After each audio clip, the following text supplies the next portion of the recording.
أعوذ بالله من الشيطان الرجيم بسم الله الرحمن الرحيم ألف لام ميم ذلك الكتاب لا ريب فيه هدى للمتقين الف لام میم ذالک الکتاب، یہ وہ عظیم الشان کتاب ہے جس کے کلام اللہ ہونے میں کسی شک کی گنجائش نہیں ہے، یہ ان متقین کے لیے ہدایت ہے۔ اللہ جل جلالہ وعم نوالہ کے فضل و احسان سے آج 18 فروری 2024 بروز اتوار کو ہم نے ایک مرتبہ پھر سورہ بقرہ شریف کی باقاعدہ تلاوت، ترجمہ اور اس کی تفسیر کو شروع کیا۔ یہ اسی کا فضل ہے،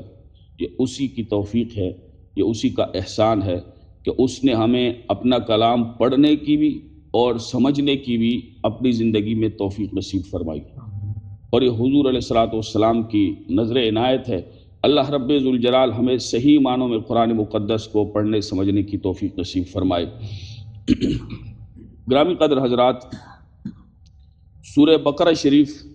جیسا کہ ہم نے کل بیان کیا کہ یہ مدنی سورت ہے اور قرآن پاک کی سب سے بڑی طویل سورت ہے، اور یہ سورت مبارکہ قرآن پاک کی مدنی سورتوں میں سب سے آخر میں نازل ہونے والی یہ سورت مبارکہ۔ اس سورت مبارکہ میں 286 آیتیں ہیں اور 40 رکوع ہیں۔ مضامین کل ہم نے بیان کر دیے اجمالی طور پر کہ کون کون سی مضامین، احکامات، چیزوں کو بیان فرمایا گیا۔ اب اس کو تفصیل سے ہم بیان کرتے ہیں۔ سب سے پہلے اس سورت مبارکہ کی جو ابتدا ہوئی ہے یہ حروف مقطعات میں سے ہوئی، اور حروف مقطعات یہ وہ چیزیں ہیں، یہ وہ کلام ہے کہ عام لوگوں کا اس سے عام لوگوں کو بتانا کوئی مقصد نہیں۔ اللہ نے اس سورت کو ان حروف مقطعات کے ساتھ شروع فرمایا، کس وجہ سے؟ تاکہ قرآن مجید کے وصف اور اس کے اعجاز پر تنبیہ ہو کہ یہ معجز کلام ہے، اس کا کوئی مقابلہ نہیں کر سکتا اور نہ اس جیسا کلام لا سکتا ہے، بلکہ یہ کلام اللہ کا ہے، تو کسی بشر کا کلام نہیں ہے۔ تو تم اس کو سمجھو، سنو، سمجھو، اس پر عمل کرو، کیونکہ یہ حکم اللہ کا ہے جس نے تمہیں پیدا کیا ہے اور اپنی بندگی کے لیے ہی پیدا کیا ہے، اور اس میں اس کی بندگی کے طریقے بیان کیے گئے۔ تو تم یہ سمجھ کے کہ یہ کسی بشر کا ہو سکتا ہے، یہ سمجھ کے چھوڑو مت۔ ہاں، اور اس چیلنج کی طرف اشارہ ہے کہ کوئی یہ کہے کہ یہ تو بشر کا کلام ہے، تو یہ چیلنج کی طرف اشارہ ہے کہ کوئی انسان قرآن مجید کی چھوٹی سی چھوٹی صورت بھی نہیں لا سکتا۔ اس کی ایک ایک آیت چیلنج ہے، اس کی ایک ایک صورت معجزہ ہے، اور یہ اللہ کا کلام ہے جس کے مشابہ کسی بشر کا کلام نہیں ہے، ہو ہی نہیں سکتا۔ گویا اللہ نے یہ واضح کیا کہ یہ قرآن عربوں کی لغت اور ان کی حروف تہجی یعنی الف، لام اور میم سے مرکب ہو کر نازل ہوا ہے، تمہاری زبان ہے، لیکن اس کے جوڑ کی تم ایک آیت لا نہیں سکتے، کیونکہ یہ کلام اللہ کا ہے، اور مخلوق کی خدا سے مقابلے والی کیسی بات ہوئی؟ مخلوق کی تو اتنی طاقت ہی نہیں ہے، یہ تو خالق کا کلام ہے۔ اگر یہ کسی انسان کا کلام ہے تو ٹھیک ہے، انہی حروف سے ایک کلام بنا کر تم بھی لے آؤ، یہ تو زبان تمہاری ہے نا، عربی زبان یعنی جن پر اتری ہے، لازمی بات ہے عربی میں نازل کرنے کا ہم نے مقصد بیان کیا تھا سورہ ابراہیم شریف میں 13ویں پارے میں۔ آپ کو یاد ہوگا کہ سورہ ابراہیم شریف میں ہم نے بیان کیا تھا کہ عربی میں کلام نازل کرنے کا مقصد کیا تھا۔ زبان ان کی وہی تھی، کسی اور زبان میں ہوتا تو وہ حجت پیش کر دیتے کہ یہ تو ہماری زبان ہی نہیں ہے، ہمیں سمجھ نہیں آئی تو ہم کیسے اس پر عمل کریں اور اس کو سمجھیں۔ تو اسی لیے فرمایا کہ زبان بھی تمہاری ہے، اور تم اگر اس کو بشر کا کلام کہتے ہو تو لے آؤ اس کی صورت کی مثل لے آؤ، 10 صورتوں کی مثل لے آؤ، ایک آیت کی مثل لے آؤ۔ نہیں لا سکتے، کیونکہ یہ ان حروف ہجا سے مرکب ہے جن سے ہر اہل زبان عرب کلام کرتا ہے، اور اس کے باوجود جب تم اس کلام کی نظیر لانے سے ہمیشہ عاجز رہے تو مان لو کہ یہ بشر کا کلام نہیں بلکہ صرف اور صرف اللہ ہی کا اتارا ہوا اپنے عبد مقرب جناب محمد مصطفیٰ صلی اللہ علیہ وسلم پر نازل کیا ہوا کلام ہے۔ حروف مقطعات، اس کے بارے میں علماء لکھتے ہیں کہ یہ متشابہات میں سے ہے، اور ان کے معنی کو ذاتی طور پر کیا جی، یہ جو الفاظ ہیں نا یہ بڑے فرق والے الفاظ ہیں، بڑی ساری چیزوں میں فرق کر دیتے ہیں، اور پھر آدمی جو ہے وہ کسی تذبذب کا شکار نہیں ہوتا کہ ذاتی طور پر حروف مقطعات کے معنی کو اللہ ہی جانتا ہے۔ اور جیسے اللہ جل شانہ نے سورہ قیامت کی آیت نمبر 19 میں بیان فرمایا کہ ثم ان علینا بیانہ، پھر ہمارے ذمہ کرم پر ہے اس قرآن کو آپ پر بیان کرنا۔ تو اس کے مطابق اللہ نے نبی کریم علیہ السلام کو ان متشابہات کا بھی علم عطا فرمایا۔ ٹھیک ہے جی، متشابہات وہ چیزیں ہیں کہ عام لوگ اگر اس کی کھوج لگائیں، اس کے معنی کی، اس کے مطلب کی کہ یار کیا مطلب ہے الف لام میم کا، یا اسی طرح سے دیگر جگہوں پر دیگر جو بہت ساری آیات ہیں، اور جیسے جہاں پر اللہ کا ہاتھ ید اللہ، اللہ کے ہاتھ کے متعلق، تو اللہ تو ہاتھ، اور جیسے ہمارے یہ ہاتھ ہیں مرکبات سے، اجزاء سے مرکب ہیں، ان تمام چیزوں سے اللہ کی ذات وراء الورا ہے، یہ تو سب فانی چیزیں ہیں، مخلوق ہے، حرکت ہے، سکون ہے، یہ سب مخلوق ہے، اور مخلوق فانی اور حادث ہوتی ہے، اور اللہ اس سے منزہ اور مبرہ ہے۔ تو یہ متشابہات ہیں، معنی کیا ہے وہ اللہ ہی جانتا ہے۔ بعض تعبیرات علماء نے بیان فرمائی ہیں، لیکن ہمارا اس پر ایمان ہے، اس کی ان چیزوں کی کیفیت کو ہم نہیں جانتے۔ تو ایسی جو متشابہات ہیں، ان متشابہات کے پیچھے جب کوئی پڑھتا ہے تو وہ اہل ذیغ ہوتے ہیں۔ کیا مطلب؟ جن کے دل ٹیڑے ہوں، جیسے کہ سورہ آل عمران شریف کے پہلے رکوع میں ارشاد فرمایا هو الذی انزل علیک الکتاب منہ آیات محکمات ہن ام الکتاب واخر متشابہات، فرمایا کہ جو ان کے پیچھے فاما الذین فی قلوبہم زیغ، جو جن کے دلوں میں کجی ہوتی ہے، ٹیڑھ ہوتا ہے، فرمایا کہ وہ ان کی اتباع کرتے ہیں، معنی کو تلاش کرتے ہیں۔ تو متشابہات کے پیچھے ہم نہیں چلتے، بلکہ اس پر ہمارا ایمان ہے کہ وہ اللہ نے خاص مقصد کے لیے نازل فرمایا، اور اس کا علم نبی پاک علیہ السلام کو عطا فرمایا ہے۔ تو اس پر امام بیضاوی نے بڑی خوبصورت بات کہی ہے۔ آپ فرماتے ہیں کہ لعلہم ارادوا انہا اسرار بین اللہ تعالی ورسولہ ورموز لم یقصد بها افہام غیرہ۔ تفسیر بیضاوی کی اسی آیت میں ارشاد فرماتے ہیں کہ خلفائے راشدین کی مراد یہ ہے کہ یہ حروف مقطعات الف لام میم ہا میم عین سین قاف کاف ہا یا عین صاد اور اسی طرح سے دیگر حروف، تو فرمایا کہ یہ حروف اللہ اور اس کے رسول علیہ الصلاۃ والسلام کے درمیان اسرار اور رموز ہیں، راز ہیں، اور اس سے آپ علیہ السلام کے سوا کسی اور کو سمجھانا مقصود نہیں ہے۔ بس اللہ نے حضور علیہ السلام کو سمجھایا اور حضور علیہ السلام کو اس کا علم عطا فرمایا ہے، اور کسی کو کلام کرنا مقصود نہیں۔ بعض لوگ کہتے ہیں اس کا علم جو ہے وہ نبی کریم علیہ الصلاۃ والسلام کو بھی نہیں ہے۔ انوار التنزیل میں بھی، جیسا کہ اسی میں تفسیر بیضاوی میں فرماتے ہیں، امام قاضی بیضاوی شیرازی رحمہ اللہ تعالی فرماتے ہیں کہ یہ نہیں ہو سکتا کہ حضور علیہ السلام کو بھی ان حروف کے معنی کا علم نہ ہو، ورنہ یہ بات پھر لازم آئے گی کہ غیر مفید کلام، یعنی جس کا کوئی فائدہ ہی نہیں ہے، اس کلام کے ساتھ حضور علیہ السلام سے خطاب کیا گیا۔ جس کلام کا کوئی فائدہ نہیں ہے اس کو اتارا گیا ہے، پھر یہ بات لازم آئے گی، پھر کیا مقصد ہے الف لام میم کو اتارنے کا؟ تو یہ ہے کہ اللہ رب ذوالجلال نے حضور علیہ السلام کو اس کا علم عطا فرمایا ہے، اور یہ جو لازم آئے گا کہ پھر غیر مفید کلام سے کیوں خطاب کیا گیا، یہ بہت بعید ہے، یہ درست نہیں ہے، بلکہ اللہ رب ذوالجلال نے اپنے حبیب علیہ الصلوۃ والسلام کو اس کا علم عطا فرمایا ہے۔ ایسے ہی اس پر کلام کیا علماء امت نے اور مفسرین کرام نے۔ امام بیضاوی کی تفسیر جو ہے وہ تفسیر بیضاوی درس نظامی کی شامل نصاب اور مشکل تفسیروں میں سے مشکل، اور ایسے ہی تفسیر روح المعانی میں علامہ سید محمود آلوسی حنفی رحمہ اللہ تعالیٰ نے بھی اس کو پہلی جلد میں اپنی تفسیر میں بیان کیا ہے، اور ایسے ہی شیخ مفسر قرآن ملا جیون رحمہ اللہ تعالیٰ نے اس کو نور الانوار میں بھی اس پر کلام کیا۔ یہ علم اصول فقہ کی کتاب ہے جو کہ درس نظامی کے تقریباً چوتھے سال میں اصول شاشی کے بعد عام طور پر مدارس اسلامیہ میں پڑھائی جاتی ہے۔ بڑی زبردست اور مشکل کتاب ہے، فقہ حنفی کے اصول جو ہے وہ اس میں بیان کیے گئے۔ ایسے ہی قاضی ثناء اللہ پانی پتی مظہری نقشبندی رحمہ اللہ تعالیٰ نے اس کو بیان فرمایا ہے تفسیر مظہری کی جلد نمبر 1 کے اندر، اور اس پر بڑا تفصیل سے کلام کیا ہے، اور دیگر علماء نے بھی اس پر بڑی خوبصورت باتیں ارشاد فرمائی ہیں۔ بہرحال تفسیر بیضاوی کا وہ ہم نے جو بات تھی اس کو بیان کیا، اور بس یہی تقریباً کافی ہے۔ یہاں پر پھر اللہ رب ذوالجلال نے ارشاد فرمایا ذالک الکتاب لا ریب فیہ۔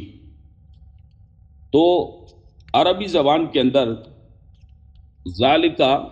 کا معنی ہوتا ہے وہ، ذالکہ کا معنی ہوتا ہے وہ، اور ھذا کا معنی ہوتا ہے یہ۔ اعلیٰ حضرت رحمہ اللہ تعالیٰ نے ذالک الکتاب کا ترجمہ فرمایا ہے وہ بلند رتبہ کتاب، یعنی قرآن کوئی شک شبے کی جگہ نہیں ہے۔ اس پہ ایک بڑی خوبصورتی ہے جو علماء نے بیان فرمائی ہے۔ فرماتے ہیں کہ جیسے اعلیٰ حضرت نے اس کو ترجمہ کیا کہ وہ بلند رتبہ کتاب، فرمایا کہ جب کوئی شے حد کمال کو پہنچ جائے، کمال کے حد تک، جیسے کہ کمال ہو گیا جی، کمال کے حد تک پہنچ جاتی ہے تو وہ نہایت بلند رتبہ اور بہت دور شمار کی جاتی ہے۔ تو گویا ھذا کی جگہ ذالکہ لانے میں قرآن عظیم کی عظمت شان اور بلندی مکان کی طرف اشارہ ہے، یعنی وہ بلند رتبہ والی کتاب جو لوح محفوظ میں ہے اور اس کے اتارنے کا وعدہ کیا گیا تھا، اور کتب سابقہ میں تورات زبور انجیل میں اس کے نازل ہونے کی خبر دی گئی تھی۔ اسی لیے یہاں پر ذالکہ ارشاد فرمائے، اور اس ترجمہ میں جو خوبی ہے وہ علماء امت اور فصاحت اور بلاغت کو جاننے والے وہی جانتے ہیں کہ اس میں کتنی چاشنی ہے اور کتنا مزہ ہے، اور کہ لفظ کی حقیقی معنی پر رکھا ہے اعلیٰ حضرت نے، اور اس کی بے ضرورت تعویل نہیں کی، جو اعتراض اس پر واقع ہوتا تھا اسے رفع کر دیا۔ تو اسی لیے فتح المنان میں بھی ذالک الکتاب کا ترجمہ وہ کتاب کیا گیا ہے۔ تو اس کے بعد ارشاد فرمایا ذالک الکتاب لا ریب فیہ، یہ اس کی پہلی خبر ہے، لا ریب فیہ ذالکہ کی پہلی خبر ہے۔ اور لا ریب اگر لا کی خبر جائز تجویز کی جائے تو پھر مطلب کیا ہوگا؟ قرآن مجید فصاحت اور بلاغت کی بلند ترین اس مرتبے پر فائز ہونے اور پچھلے تمام علوم اور فنون کا بحر بے کنار ہے، ایسا سمندر ہے کہ جس کا کوئی کنارہ ہی نہیں۔ اللہ اکبر۔ تو اس وجہ سے اللہ کا کلام اعجازی ہے جس کی مثل لانا دنیا بھر کے دشمنان اسلام کے لیے ممکن ہی نہیں ہے۔ ہر دور میں اس قسم کے لوگ آئے کہ ہم قرآن کی غلطیاں نکالتے ہیں، ہم نیا قرآن لے کے آتے ہیں، لیکن منہ کی کھانی پڑی۔ آج تک جو نہیں لا سکے نا، جب عرب کو یہ چیلنج کیا گیا ایک سورت کا، 10 سورتوں کا، پھر فرمایا قل ان اجتمعت الانس والجن، جن اور انسان سارے کے سارے اکٹھے ہو کے طاقت اور زور کا مظاہرہ کریں تو فرمائے کہ اللہ کے کلام کی مثل نہیں لا سکتے۔ یہ سورہ بنی اسرائیل شریف ہے، 15واں پارہ ہے۔ تو ارشاد فرمایا تو اس پر آج تک جتنے بھی لوگ گزرے، پھر خصوصاً جب ادب کا زمانہ تھا، فصاحت اور بلاغت ادب کے حوالے سے، یعنی ادب عربی زبان کی بات کر رہا ہوں، لٹریچر کی، تو اس وقت بھی جب وہ نہیں لا سکے تو پھر قیامت تک کوئی نہیں لا سکتا۔ اور ہو ہی کیسے سکتا ہے؟ جیسے میں نے پہلے کہا، کلام ہی خالق کا ہے۔ یعنی اس کلام کو آپ اندازہ فرمائے کہ وہ اس کلام کی شان یہ ہے کہ اس کو بڑے بڑے لوگ، حضرت عمر رضی اللہ تعالیٰ عنہ جیسے جلیل القدر لوگ، جب آپ نے سورہ طٰہٰ کی پہلی دفعہ آیتیں سنی تو رسول اللہ کی خدمت میں اسلام قبول کرنے کے لیے حاضر ہو گئے۔ حضرت ابو ذر رضی اللہ تعالیٰ عنہ نے جب کلام مقدس کو سنا تو انہوں نے اسلام قبول کیا، لیکن وہ ولید بن مغیرہ اور عتبہ جیسے بدبخت بھی موجود تھے۔ اس نے کہا کہ یہ اس کی روانی ایسی ہے کہ جیسے سمندر کی روانی ہوتی ہے، پانی چل رہا ہے تو چل رہا ہے تو چل رہا ہے، کیونکہ روانی کی بھی بڑی اعلیٰ چیز ہے نا، کہ کسی چیز میں بھی روانگی ہو تو اس کا ایک اپنا رنگ، مزہ اور چاشنی اور خوبصورتی ہوتی ہے۔ اس نے کہا سمندر جیسی اس میں روانگی ہے، اور اس کے معنی، اس کی خطابت، اس کا الفاظ بیان، جتنے بھی اس کے الفاظ ہیں، اس کا بیان اور اس کا تسلسل اور اس کی آسانی کہ یہ کیسے نفس پہ، دل کے اوپر اثر کرتا ہے کہ کلام سنتے ہی آدمی، لیکن وہ ایمان لانے سے محروم رہے قرآن کی اس عظمت کو مانتے ہوئے بھی۔ تو یہ اس وقت جب نہیں لا سکے کوئی، تو قیامت تک قرآن کی مثل کوئی نہیں لا سکتا۔ یہ ویسے ہی بس شوشے چھوڑے جاتے ہیں، جیسے وہ لکھنؤ کا ایک ملحد ہندوستان کا، وہ پچھلے دنوں مشہور ہوا، یہ سب کے سب اپنی موت آپ ہی مر گئے۔ وہ اتنی باتیں کرتے ہیں، اتنی ڈینگیں مارتے ہیں، یہ ہے قرآن پہ اعتراض۔ اب عام بندہ تو اللہ محفوظ رکھے، اس لیے کہا جاتا ہے کہ ایسے لوگ،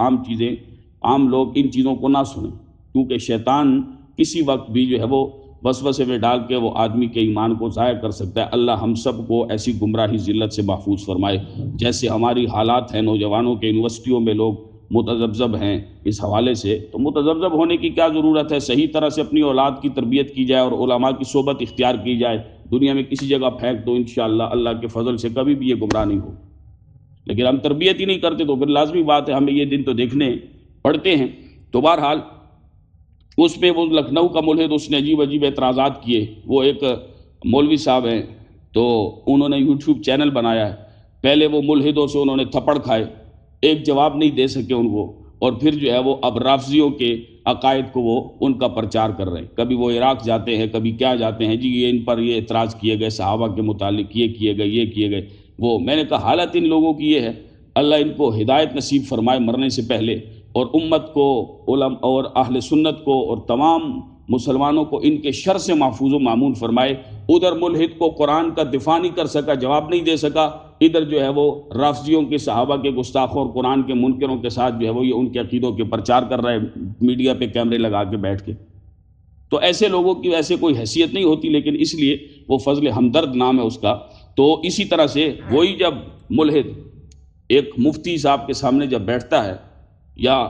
یعنی جیسا کہ لائیو سٹریم ہوتی ہے یوٹیوب پہ تو آن لائن،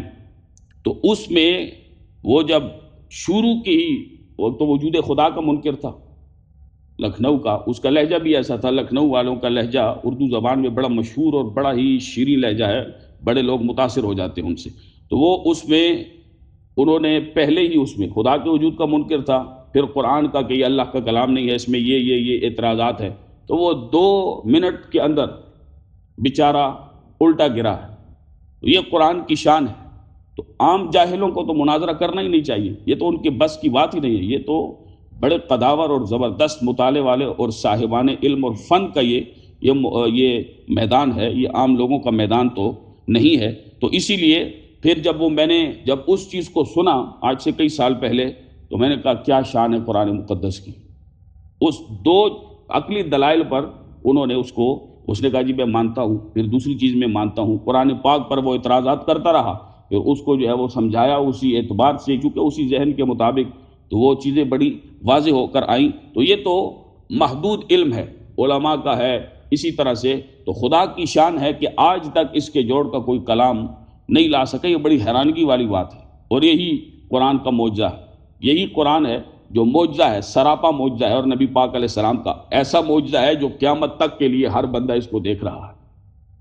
کہ عاجز ہے کوئی بھی ایسا کلام لانے سے۔ تو دنیا بھر کے جتنے بھی اسلام کے دشمن ہیں ان کے لیے اس کی مثل اس طرح کا کلام لانا ممکن نہیں، لہٰذا اس کتاب مبین میں شک کا کوئی جواز نہیں، اور نفی شک میں یہ بھی شامل ہے کہ مسلمان عقیدہ رکھے کہ اللہ شک سے پاک ہے۔ جبریل علیہ السلام اور دیگر وحی لانے والے فرشتے، بڑی توجہ سے، وحی لانے والے فرشتے سب کے سب شک سے پاک ہیں، نبی پاک علیہ السلام شک سے پاک ہیں، اور نبی پاک علیہ السلام سے قرآن وصول کرنے والے صحابہ کرام بھی شک سے محفوظ ہیں، اور انہوں نے قرآن مجید میں کوئی رد و بدل نہیں کیا، اور قرآن مجید میں کوئی رد و بدل نہیں کر سکتا، کیونکہ اس کی حفاظت کا ذمہ خود اللہ جل جلالہ نے لیا۔ تو جنہوں نے بھی قرآن کی خدمت کی ہے وہ سب کے سب شک سے پاک ہیں۔ جنہوں نے صحابہ کی دشمنی کی ان ظالموں نے قرآن کے منکر ہوئے، وہ وسیم راغزی، وہ صحابہ کا گستاخ، وہ قرآن کی پہلے 25 آیتوں کا اس نے انکار کیا، یہ ہندوستان میں ساتھ اب بھی زندہ ہے۔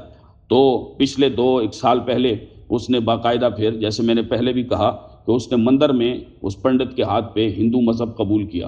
اور اس کا باقاعدہ نام لکھا گیا، اور 6 مہینے وہ گائے کی غلاظت تو کھاتا اور پیتا رہا، لیکن پھر جو ہے وہ اسے ہندوؤں نے بھی کک مار دی۔ تو یہ حال ہوتا ہے پھر پاکوں کی بے ادبی کرنے کا۔ اللہ ہم سب کو محفوظ و مامون فرمائے کہ جب آدمی خدا نہ خواستہ ان کا بے ادب ہو جائے تو پھر خدا ایسے ذلیل و رسوا کرتا ہے کہ دنیا آخرت میں کہیں منہ چھپانے کی جگہ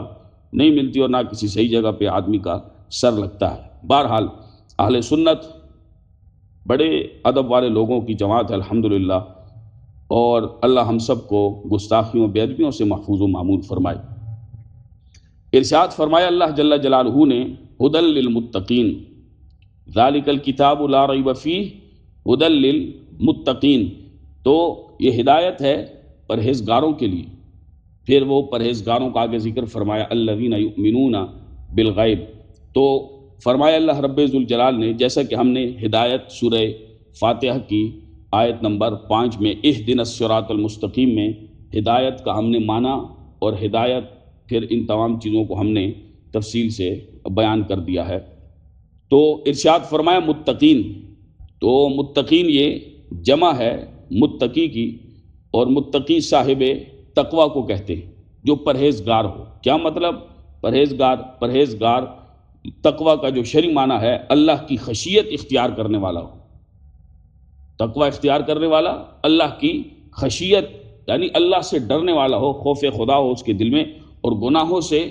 مکمل پرہیز کرنے والا ہو۔ جیسا کہ ہم نے اہدنا الصراط المستقیم میں کہ آدمی دیکھے جیسے پل صراط قیامت کے دن ہوگی اس پر ہمارا ایمان ہے، ہمارے رسول پاک علیہ السلام نے جیسے بیان فرمائے تو ہمارا اس پر یقین ہے، اور ہم ایمان رکھتے ہیں، اور ایمان لانا بھی فرض ہے۔ تو جیسے پل صراط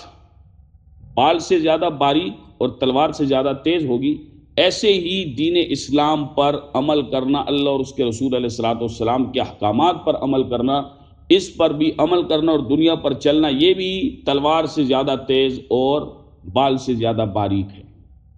کہ آدمی بس حرام کام نہ کرے، رشوت والے کھاتے میں نہ پڑے، سود خوری میں نہ پڑے، جیسا کہ جیسے میں نے اس دن کہا کہ ہم کہتے ہیں مجبوری ہے، یہ مجبوری کچھ بھی نہیں ہے۔ کوئی ایسا کام کرنے لگے آدمی تو کہ یار اب کیا کرے، یہ تو مجبوری ہے، کیا کرے، یہ تو ہمارے خاندان کے لوگ نہیں مانتے کہ شادی بیاہ پر یہ گانا بجانا، یہ کوئی مجبوری نہیں ہے۔ کیا مجبوری ہے؟ اللہ اور اس کے رسول علیہ السلام کے احکامات پر عمل کرنا، عمل نہ کرنا، یہ کیسی آپ اس کو مجبوری کا نام دے رہے ہیں؟ بلکہ یہ ہے کہ کمزوری ہے، اور آدمی سمجھتا ہے کہ یہ کرنا بڑا مشکل ہے، تو آدمی کرے تو صحیح۔ کیسے کیسے لوگ موجود ہیں، سارے کے سارے اسی زمین کا پانی پیتے ہیں، اسی زمین کا اناج کھاتے ہیں، تو ہم دیکھتے ہیں کہ وہ کیسے عمل کر رہے ہیں اس کے اوپر، عقیدے پر بھی، ان کے اعمال صالحہ بھی کتنے زبردست انداز سے وہ اس کو سر انجام دے رہے ہیں۔ تو اسی طرح تقوی کے 4 درجے ہیں، اور متقی ہونا، جیسا کہ فرمایا المتقی من اتقى من الشرک والمعاصی، متقی وہ ہوتا ہے کہ جو شرک سے بھی پاک ہو اور بچائے اپنے آپ کو، اور گناہوں سے بھی اپنے آپ کو بچائے۔ تو سب سے پہلے جو درجہ ہے وہ کفر و شرک سے بچنا ہے، تقوی کا پہلا درجہ کفر اور شرک سے بچنا ہے، اللہ ہم سب کو محفوظ فرمائے۔ دوسرا درجہ ہے کبیرہ گناہوں سے بچنا، تیسرا درجہ ہے صغیرہ گناہوں سے بچنا، چوتھا درجہ جو ہے وہ ان تمام چیزوں سے بچنا جو میں نے پہلے بات کی، اور اس دن اہدنا الصراط المستقیم میں بھی میں نے بات کی تھی اس کے تحت، کہ ان تمام چیزوں سے بچنا، ان تمام کاموں سے بچنا جو اللہ کی عبادت اور اس کی اطاعت میں غفلت پیدا کر دیتی ہیں، ہر اس چیز سے بچنا۔ جیسے میں نے کہا نا، مجبوری کا نام دے کر تو ہم غافل ہو جاتے ہیں، اللہ کا حکم ہم سائڈ پہ کر کے ہم اپنا مجبوری کہہ کے، وہ خواہش نفس ہو، وہ جیسا بھی ہو، ہم اس رو میں بہہ جاتے ہیں۔ تو یہ تقویٰ کا چوتھا درجہ یہ ہے کہ اللہ کی جو احکامات ہیں، اللہ کی عبادت اور اس کی اطاعت، اس کے حکم ماننے میں، اس کی حکموں پر عمل کرنے میں جو چیزیں غفلت پیدا کر دیتی ہیں، ان تمام چیزوں سے بچنا، یہ تقویٰ کا چوتھا درجہ ہے۔ انشاءاللہ اس کو مزید بھی بیان کریں گے۔ اللہ رب ذوالجلال ہم سب کو عمل کی توفیق نصیب فرمائے، تقویٰ نصیب فرمائے، اور قرآن مقدس کی نور سے ہمارے ظاہر اور باطن کو، قلوب و اذہان کو منور فرمائے، اور اس کے صدقے میں جن کے والدین میرے والد مرحوم سمیت فوت ہو گئے، اللہ اس جہان میں ان کی اس قبر کو گلو گلزار فرمائے اور بقائے نور بنائے، اور اس کو اجر عظیم نصیب فرمائے۔ وما علیہ الا البلاغ۔